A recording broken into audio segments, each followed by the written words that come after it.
আসসালামু আলাইকুম। দেখেন জেলখানার ভিতরে আলেম উলামাদেরকে কিভাবে শাস্তি প্রয়োগ করতো। 70 বছর বয়স্ক একজন বৃদ্ধ মানুষ, উনি ঢাকা থেকে চট্টগ্রামে মাসে 8 দিন হাজিরা দিতে আসতে হয়। ওনার হাজিরা মকুব করেন, স্থায়ী জামিন দেন। সব কিছু শুনে দিনে আমি চরক বলতেছি যে ওনাকে আগের থেকে আমি চিনি, ওনার বয়ান আমি শুনছি, ওনাকে দেখতে যেরকম দেখা যায় বয়স্ক মানুষ, সব কিছু আমার নলেজ আছে, আমি জানি, কিন্তু আমি পারতেছি অবাক তারা কি বোঝাবে। হ্যাঁ, সরাসরি বলছে এইটা হলো আমাদের দেশে হালাত। তা আমাদেরকে নিয়ে গেল কতবার করে ডিবি অফিস, সেখানে যে একটা রুমের ভিতরে রাখছে, রুমটার ভিতরে বেশি 4 থেকে 5 জন মানুষ থাকতে পারে। সেই জায়গায় একের পর একজনকে নিতেছে।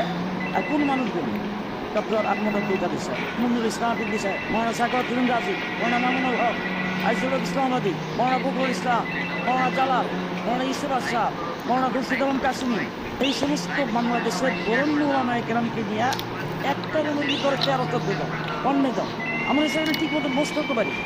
ওই জায়গার ভিতরে ডিবি অফিস এবং পল্টন থানা মিলে আমি 1.5 মাস ছিল। যেই মামলাগুলি হচ্ছে, মামলাটা কোর্টের মধ্যে আমাকে হাজির করে সেখানে গ্রেফতার দেখানো হয়, সাথে সাথে সরকার পক্ষের কিছু লোকজন ওইটা মিথ্যা কথাবার্তা সেখানে যে সমস্ত ভাষা প্রয়োগ করছেন, আল্লাহ ওদেরকে হেদায়েত করুক। আমার মনে হয় হেদায়েত ওদের কপালে নাই। আমরা সামনে খারাপ যে সমস্ত মিথ্যা কথাবার্তা বিচারকদের উল্লেখ করে তারা সেখানে বলছেন, ওইরা তারপরে রিমান্ড দিতে হবে।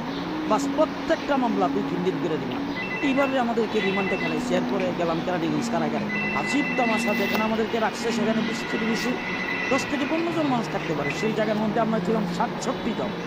একটা ছোট্ট রুমের ভিতরে 2 থেকে 3 জন মানুষের জায়গা, সেই জায়গায় এক একটা রুমের ভিতরে 5 জন 7 জন, কেউ পায়ের কাছে, কেউ মাথার কাছে, এইভাবে আমরা সেখানে কাটাইছি।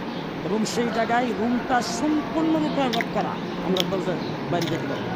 আমরা এক রুমের থেকে আরেক রুমে আমাদের যারা আছে তাদের সঙ্গে কথা বলতে পারি। এইভাবে একজন মানুষকে কয়দিন এইভাবে তালাবদ্ধ করে রাখা যায় একটা রুমের ভিতরে? দৈনিক 2 বার খালি খাবারটা দেওয়ার সময় তালাটা খুলতে খুললে তারপর খাবারটা দিতে হবে।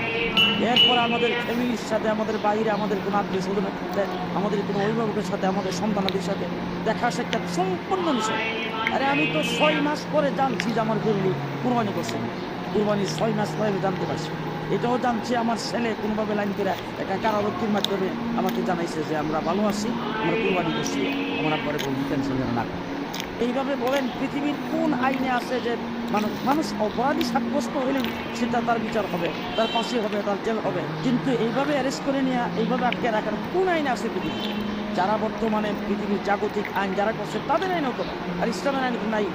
এরপরে আমরা অনেক রিকোয়েস্টের পরে আধা ঘন্টা, 4টা থেকে 4:30, একদম জাস্ট 30 মিনিট, মানে কারারক্ষীরা মানে ওখানকার অফিসাররা এইভাবে ধরে দাঁড়ায় থাকে।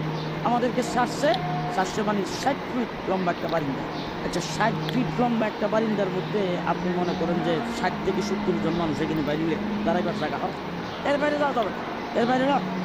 এইটুকের ভিতরে আধা ঘন্টার জন্য 4টা থেকে 4:30 আমাদেরকে লকটে ঘুরিয়ে দেয়।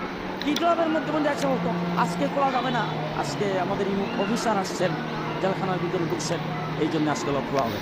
এরপরে কেরানীগঞ্জ থেকে আমাদেরকে চালান করে দেওয়া হলো কাশিমপুর হাই সিকিউরিটি। সেখানে যাওয়ার পরে 1.5 বছর পর্যন্ত কীভাবে কাটাইছে আল্লাহ জানেন। আমরা ওই অবস্থায় ছিলাম। সারা জেলখানার ভিতরে চুর, গুন্ডা, বদমাইশ, কারেন্ট যারা ঘটাইছে, এদেশে যারা মানে আসলে অপরাধী, এই সমস্ত মানুষগুলো জেলখানার ভিতরে সারা জেলখানায় ঘুরতেছে, ক্রিকেট খেলতেছে, ফুটবল খেলতেছে, গাছের নিচে বসে দিয়েছে, কত ছোট আম গাছ, আম পারে খাইতেছে, কিন্তু আমরা বেরোতে পারবো।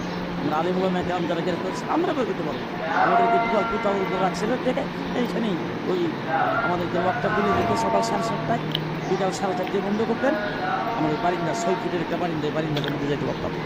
আলহামদুলিল্লাহ, আলহামদুলিল্লাহ, আমি সেখানে 19 মাস ছিলাম। যারা আমার থেকে বেশি সময় ছিল বা কম সময় ছিল, আলহামদুলিল্লাহ, কাহারও কোনো দিন দায়িত্ব ছিল, কারও কোনো দিন চাষ আওয়াবিন এর সাক্ষা জানাই তাও কোনো কিছু নেই। আমরা সেখানে সবসময় তালিমের লোক করেছি, সবসময় জিকির আজকালের লোক করেছি। আমরা জোরে আওয়াজ করে দোয়া করছি, বড় বড় অফিসার রাইসা, হ্যাঁ আপনারা এরকম জোরে আওয়াজ করে দোয়া করেন। এই দোয়া করতে পারবেন না, দোয়া করলে আপনাদেরকে খন্ড করে দেওয়া কোনো হুমকি বুঝে নেওয়া হয়েছে। আমরা আসসালামু আলাইকুম।